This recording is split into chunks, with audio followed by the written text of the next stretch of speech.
How to find your Binance user ID. Hello everyone, welcome back to Trading for Beginners.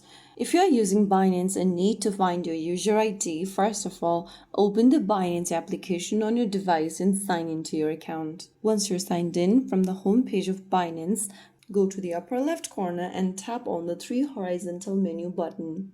Once you're inside this page, go ahead and click on your name at the top, and you'll be able to see this account info section.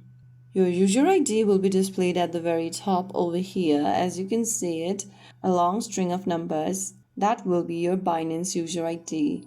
Simply tap on these two square icons and you'll be able to copy your user ID. Now, paste the user ID wherever you need it, such as when contacting Binance Support or using a referral service. Your Binance user ID is different from your email address or phone number.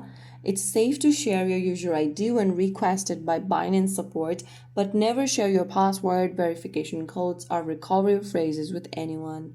So that's how you get or find your user ID on Binance. If you found the video helpful, don't forget to like, share, and subscribe to our channel.